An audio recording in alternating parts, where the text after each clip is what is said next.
Hello दोस्तों, आज मैं एक माता जी की सच्ची घटना बताती हूँ जो मैंने बचपन में मेरे घर पे मैंने देखा था। मेरी मम्मी की एक फ्रेंड थी, तो वो बहुत गरीब थी और परेशानी बहुत ज़्यादा उनके ऊपर हो चुकी थी। तो उनको किसी ने शायद कहा था कि तुम माँ वैष्णो देवी के दर्शन करने जाओ, तुम्हारी स्थिति सुधर जाएगी। तो वो बिना खाए पिए कर्जा लेके दूसरों से वो माता वैष्णो देवी के लिए दर्शन के लिए गई। फिर वहाँ पे चढ़ते चढ़ते वो बहुत थक गई और बैठ गई, क्योंकि उन्होंने कुछ खाया भी नहीं था और बहुत आस लेके गई थी। आधा दूरी पे गई और वहाँ पे थक के वो बैठ गई। उतने पर एक लड़की आई ऊपर से एक बार, उनके एक झोली था। तो उन्होंने कहा कि ऊपर नहीं जाओगी दर्शन करने माता जी का? तो वो बोली हाँ मैं जाऊंगी, पर मैं थक गई हूँ इसलिए मैं यहाँ बैठी हूँ। तो उस लड़की ने कहा कि अब ऊपर मत जाओ। उन्होंने अपने झोली में से एक रोटी निकाली। वो रोटी बहुत सुंदर थी और वो एक जैसे हम बेलते हैं रोटी को, कच्ची रोटी जो रहती है वैसी एक रोटी निकाल के उनको दी और कहा इसे ले जाओ और अपने घर पे इसकी पूजा करना। ये एक रोटी से 2 रोटी होगा, तो एक नदी में बहा देना और एक रोटी सास सुहागन बुलाकर तुम बांट देना उनको। और अगर जो ले तो ठीक है, नहीं लेगा तो भी तुम नदी में बहा देना, तुम्हारी सब दुख दूर हो जाएंगे।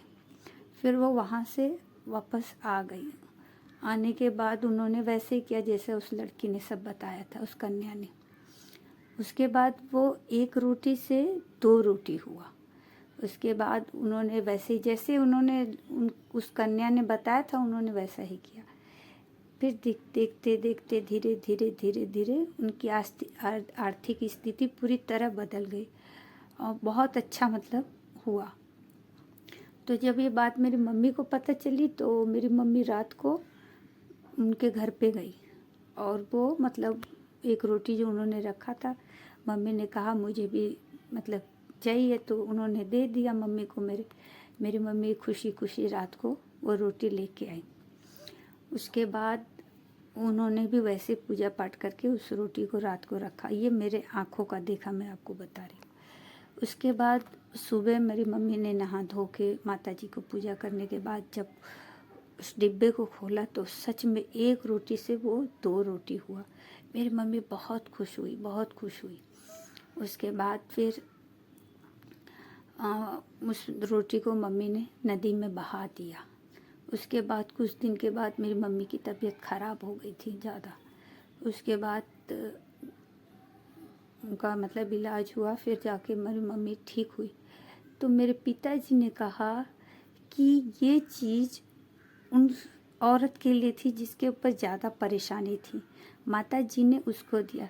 लेकिन तुम माँ की शक्ति को जानने के लिए कि हाँ सच में ये है, इस उद्देश्य से उस रोटी को तुमने घर पे लाया था, तो इसलिए ही तुम्हारा ऐसा ये भोगदंड हुआ। तो कभी भी माँ की शक्ति को आजमाने की कोशिश मत करो, न जानने की, क्योंकि कभी कोई जान नहीं सका। ईश्वर स्वयं विधाता नहीं जान पाता है, तो हम इंसान क्यों उनको परखते हैं।